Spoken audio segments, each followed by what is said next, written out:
I'm actually gonna skip over our slide because we only have Dr. Shah until 11:30, and we've already gotten a number of questions. I know people are interested to hear from him.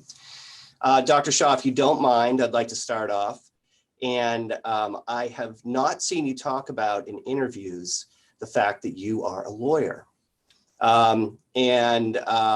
know that, number one, you graduated from University of Chicago with a JD. And not only that, you practice law at Sidley Austin. And so I am curious, if you don't mind, to hear about your why you decided to go to law school, because it looks like you did it contemporaneously to medical school, and your experience in law school, and then being a lawyer, and then why did you leave the field? So I'm curious. Yeah, that's a great place to start. You know, you're right, because it's not something I go into. First of all, just a pleasure to be with everybody. It's great to be able to chat with some fellow members of the legal profession. And so I'm thankful for the invitation and really grateful to be able to join and chat. Looking forward to all the questions, and I'll dive right in. You're right. I mean, I really, truly consider myself an attorney. Fundamentally, even though I happen to have gone to medical school, I never practiced medicine. I don't hold myself out as a doctor. You'll note that on any of the materials from the Maine CDC, I'm never referred to as doctor. I don't introduce myself as doctor. I'm not a doctor. I went to medical school, but I don't have the credentials to reasonably call myself a clinician. I'm pretty scrupulous about not providing medical advice. We have doctors here at the Maine CDC who do that. I am fundamentally, at the end of the day, a lawyer. And that was, and I'll sort of mention how I got to that path, as you noted, Frank, but that's really what I think of myself as. In my case, I was a graduate student at the University of Chicago, and I was actually doing my medical degree and contemplating doing my PhD in economics, which was at Chicago, not an uncommon thing to do. But after a couple of experiences I had working in other places in the world, what I really realized I wanted to do was get more involved in policy and politics rather than the hard quantitative analysis that economists are accustomed to. So I switched from the econ path to the law school at the University of Chicago, ended up loving it. I really, truly enjoyed law school in a way that I don't think is as common anymore, but I really enjoyed it. You know, being at the University of Chicago in the mid 2000s was really invigorating, or the early 2000s.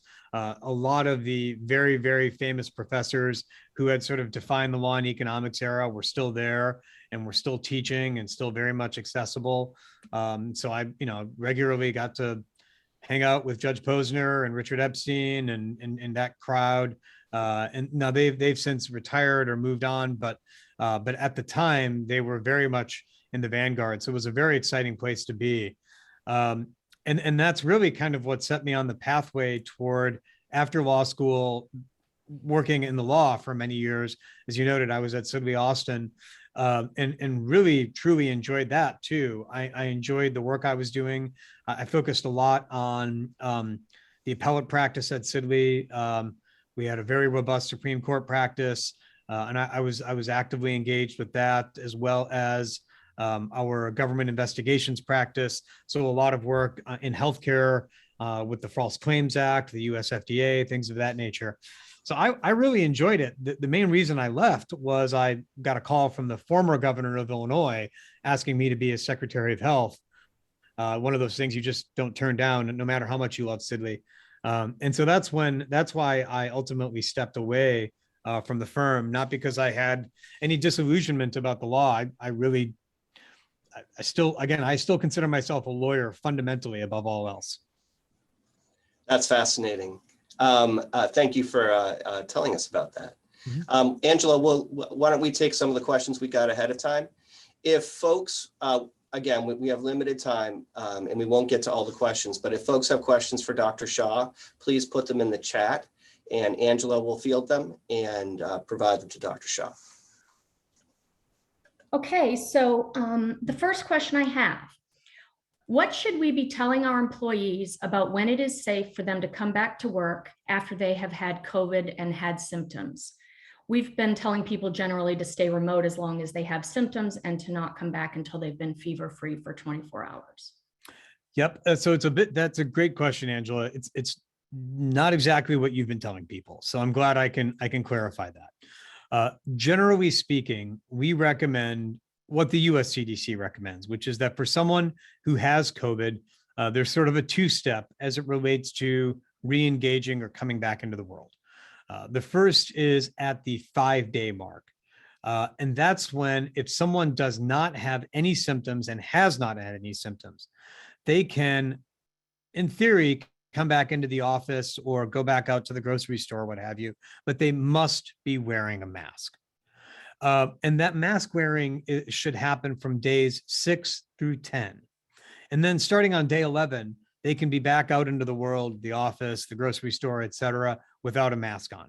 Now, what a lot of employers are doing is saying, being in the office with a mask on is difficult. It might impede communication, client meetings and such. So I'm aware of many employers who are saying, if you've got COVID, just stay out the full 10 days and then come back in on day 11.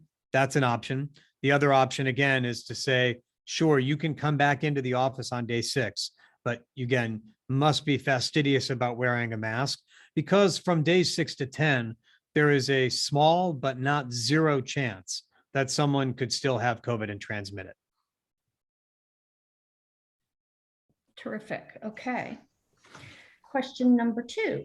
For someone who had COVID and symptoms, will they be able to get a negative rapid or PCR test soon after they've had it? The question is asking because they've been hearing that you can't really require a negative test since PCR tests may be positive for months after the illness. Yeah, that is generally correct. And that is why we do not condition returning to or leaving isolation on having a negative test result.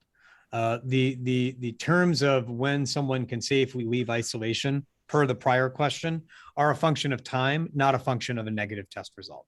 Some people can have some degree of virus detectable in their body, but not be capable of spreading it. Other people can have virtually no virus in their body, but still be capable of spreading it. The test doesn't really tell you where in someone's infectivity curve that they are. And that time is actually a better predictor of that. So none of our requirements in the state of Maine for leaving isolation when you've gotten COVID are a function of having a negative test result. 1 or 2 countries have done that. I believe France has done that. I understand where they're coming from, but it does then necessitate that everybody take a test and test until they turn negative. Just waiting the 5, or in this, as we mentioned, 10 days gets you that same duration and measure of protection without needing to acquire a dozen tests. Okay. If one has been triple vaxxed and then contracts COVID-19 and recovers, do you recommend waiting to get an additional booster? And if so, for how long? So I do recommend, even in that case, someone who is eligible for their second booster still go and get one. It's not as imperative because there's a certain degree of immunity that's conferred from just having had COVID on top of having been vaccinated. But getting that second booster for that individual is still not a bad idea. In terms of when, again, it's not a medical emergency to do so. And so as soon as the person is fully recovered, is out of isolation, then going ahead and getting that second booster is a smart thing to do. Okay. When an attorney is in a courtroom for an extended period with 30 to 40 people, do you recommend the attorney wear a mask? What we recommend is that folks follow the US CDC guidelines on this, which are really a function of where you are. So, I've received a lot of questions in recent weeks or years about what should I do in this situation, or what should people do in this situation? And there is no answer to those questions. And I know that everyone wants somebody to tell them exactly what to do for all times and all situations, but the world right now that we're in does not admit that degree of ease of answering. So it's a function of at least 3 variables. The first variable is where they are. Not every county in the United States or in Maine has the same degree of viral load in the background. Some counties have significantly higher amounts of virus. That may counsel in favor of wearing a mask. The second variable is what's the nature of the room you're in. Not every courtroom is the same. Not every room is the same. Some have open windows and exquisite ventilation. Others are stuffy and have no ventilation. That variable is a significant predictor of the extent to which someone could transmit COVID. The third is what's the room like in terms of the participants? If you're in a room with significantly older people who have pre-existing conditions, immune compromise, organ transplants, then wearing a mask, irrespective of the other two variables, all of a sudden becomes a very smart thing to do. If you're in a room where people are younger and fully vaccinated, then that variable may cut in the opposite direction. So there is no hard and fast answer to any of the what should I do in this situation, because it turns on many variables. What a lot of people have said is, well, what do you do? Or what does your medical officer do? What someone else is doing in that situation should literally have no bearing on what you do, because you don't know what that person's medical history is. You don't know what their vaccine status is. Each of us is going to have to weigh these variables and make a decision based on all of those factors. And just because one person went in a particular direction doesn't mean that someone else should too. Okay, based on New York Times data, of the 10 states, Maine is number 3 with the highest vaccination rates. 9 are experiencing the highest cases per day based on population. Maine is number 2. What is your theory for why this is so? Well, there's a few things going on. What you also have to keep in mind is that Maine also has the second lowest rates of background infection. We were at about 35% seroprevalence, maybe about 35.5% seroprevalence.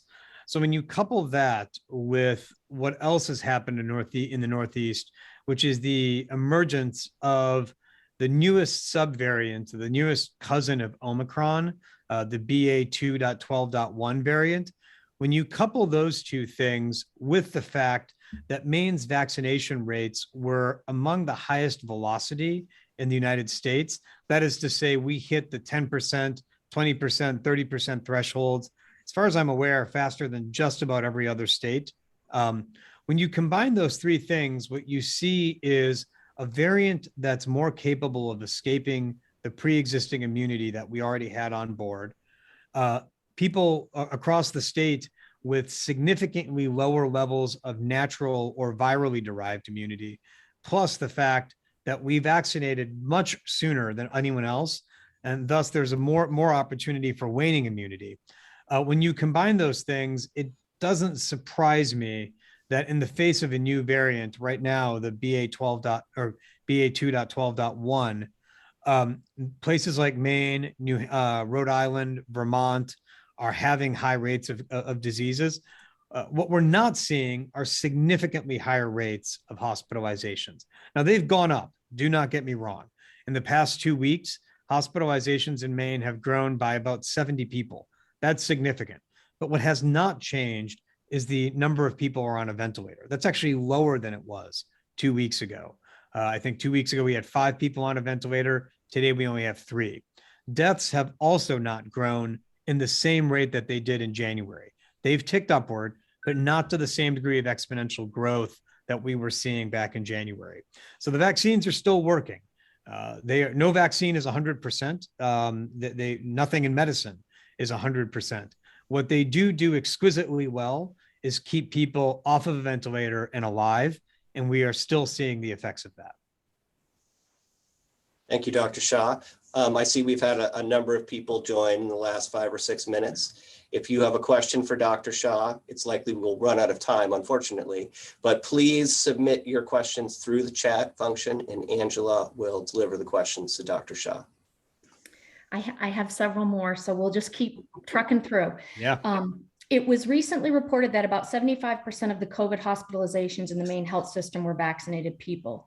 Mm-hmm. Earlier, it was widely reported that COVID was a disease of the unvaccinated. What is the explanation for the change?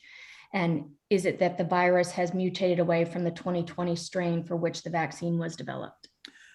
The virus has mutated a bit from the virus has mutated significantly, rather, from the original Wuhan strain that was characterized in late 2019. The vaccines, however, are still performing exceptionally well. The effectiveness of the vaccine has fallen a little bit, a couple of percentage points from something that was off the charts, better than anyone examined or could have thought of, just in the 90% range of vaccine efficacy. It's fallen to maybe the 75 to 80% range, but still, again, exceptionally well-performing vaccines for the endpoints that were studied, which was severe hospitalizations, ventilator use, death, 28 days, things of that nature. So the vaccines are still performing really well, even though the virus has changed quite significantly. Now, what's also changed is our vaccination rates have gone up. And so when you account for the base rate of the percentage of people in a population who are vaccinated, this is what's called Simpson's paradox. When you account for the base rate changes, what you still see is that the rate of hospitalization, as well as the rate of death, is significantly lower for people who are fully vaccinated versus unvaccinated. It's even lower for people who are boosted versus just having your first 2 shots on board. There's a lot of interest around Simpson's paradox as it relates to this. I'd urge folks to take a look at that phenomenon. It's a rather insidious phenomenon that can creep in anytime you're mixing statistics from 2 seemingly similar groups.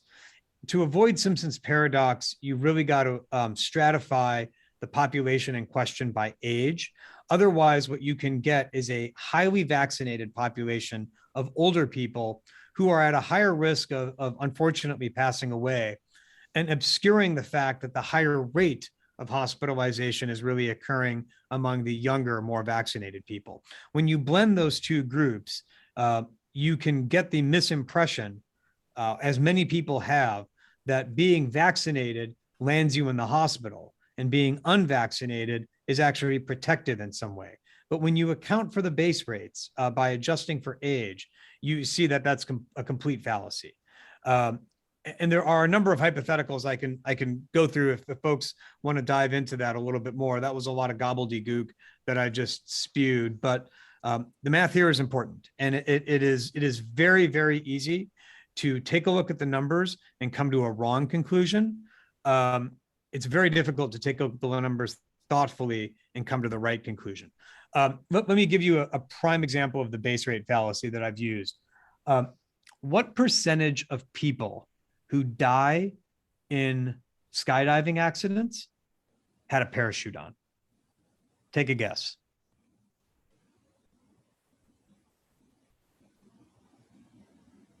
Any guesses? A high number. What's your number, Frank? 199. Yeah, it's about 99.9%. Every now and then someone falls out of a plane without a parachute. But which group would you, so if you look at that number, you might say, well, wait a minute.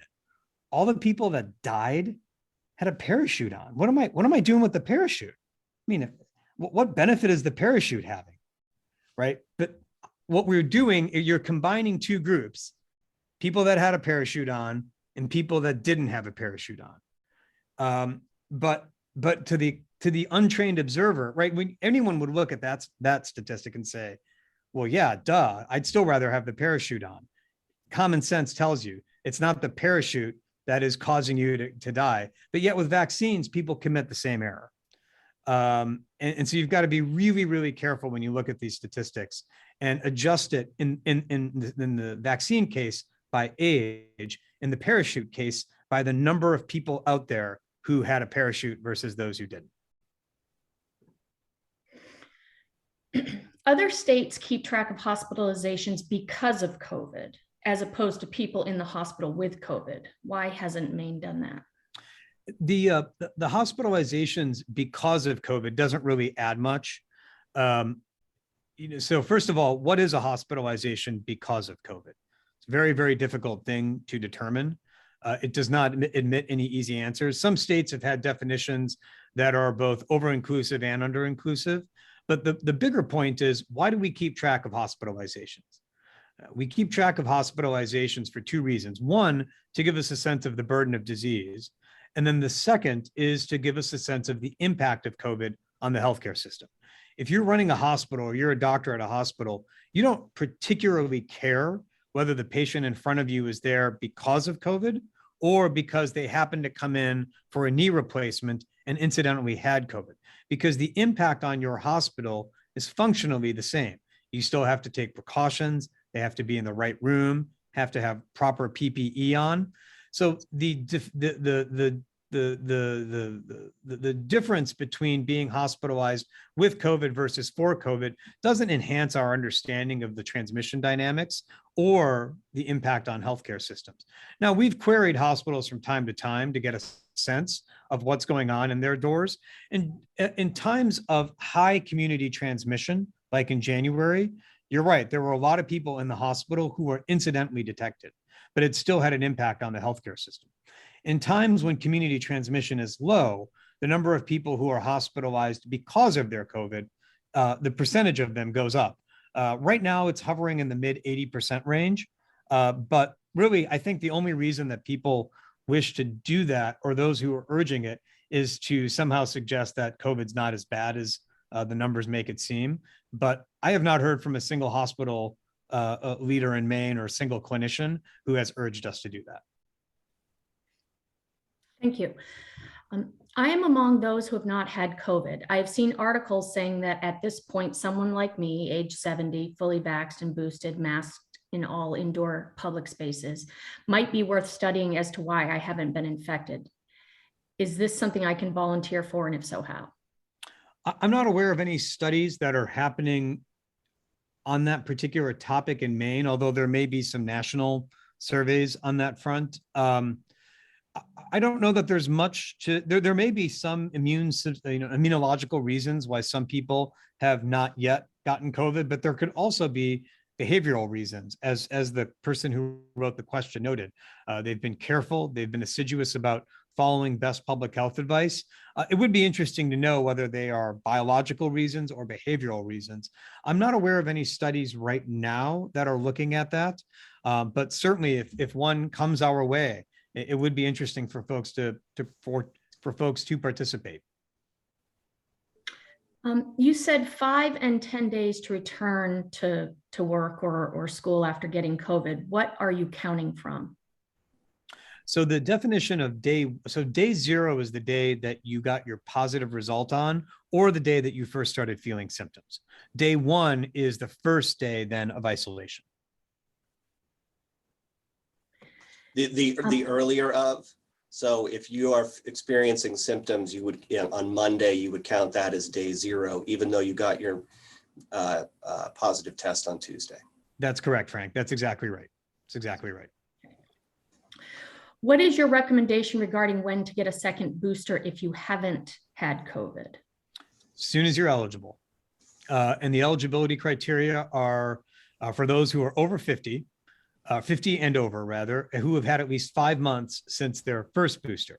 Now, getting your second booster, I think, is a good idea to do. The data suggest it's a good idea to do, and that's why the US CDC and others have recommended it. Our medical officers recommend it as well. It's not a medical emergency, though. I think, unlike where we were in January of 2020, where if you were someone who had many medical vulnerabilities, getting vaccinated was an imperative.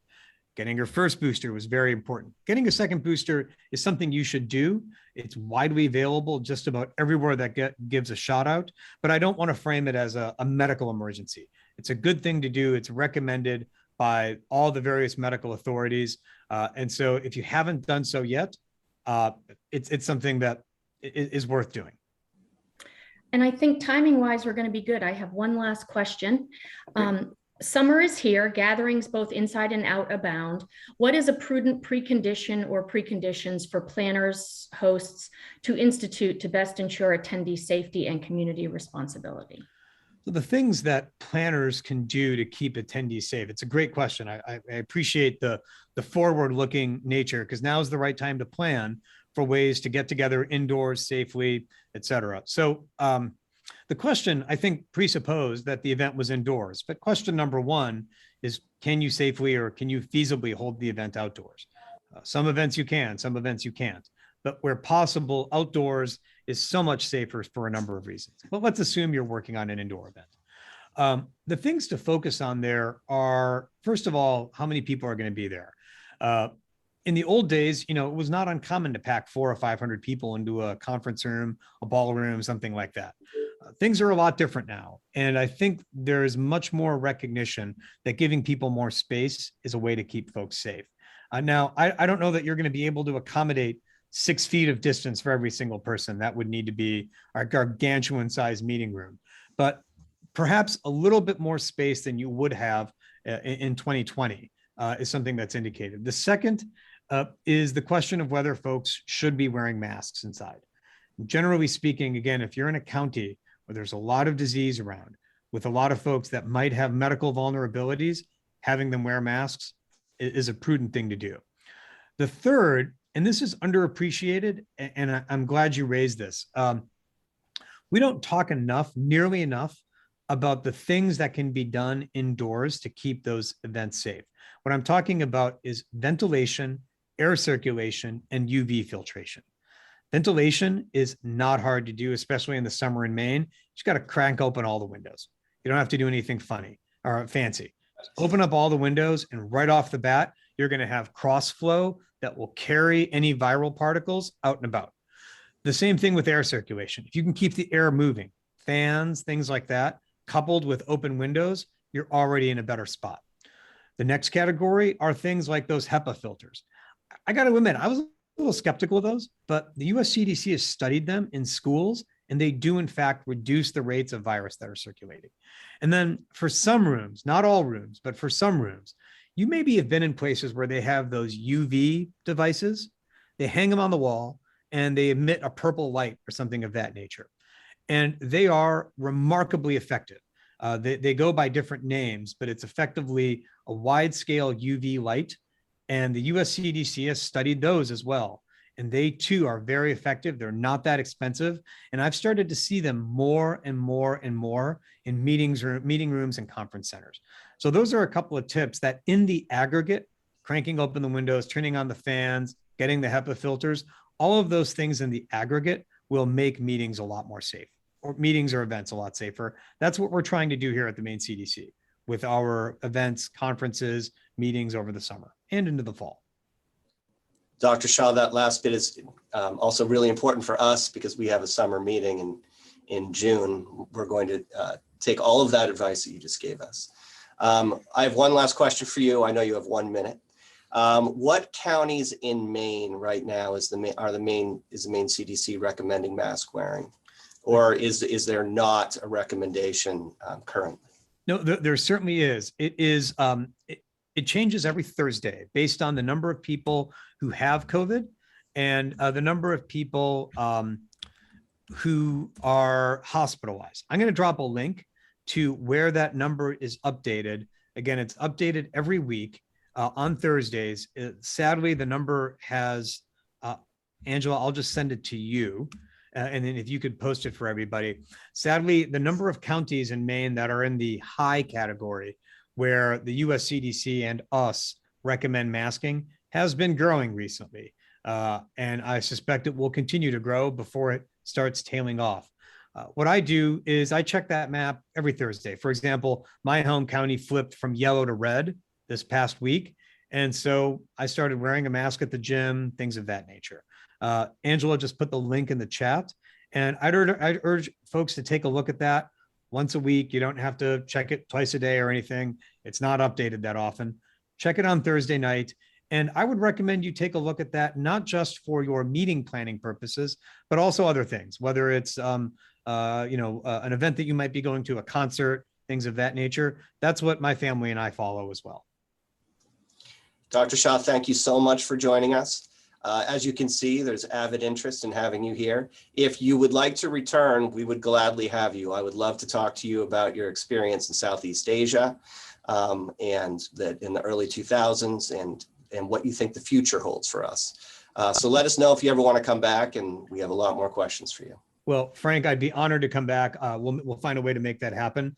But I very much appreciate everyone's time today. Thank you all for the great questions. And yeah, looking forward to talking with everyone again sometime soon.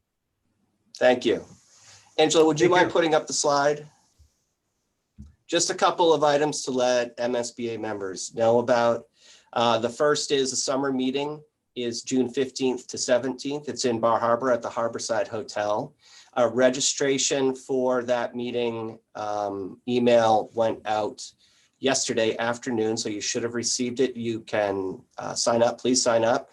The room block for the Summer Bar Conference has been booked completely. And we have already negotiated with the hotel twice to expand that room block. So we've reached the number of rooms that we could get. There won't be more. However, there's lots of hotels and inns, bed and breakfasts in that exact direct neighborhood. If you need any help finding accommodations, just contact me. I'd be glad to help you. We're excited to do this and really looking forward to having you there.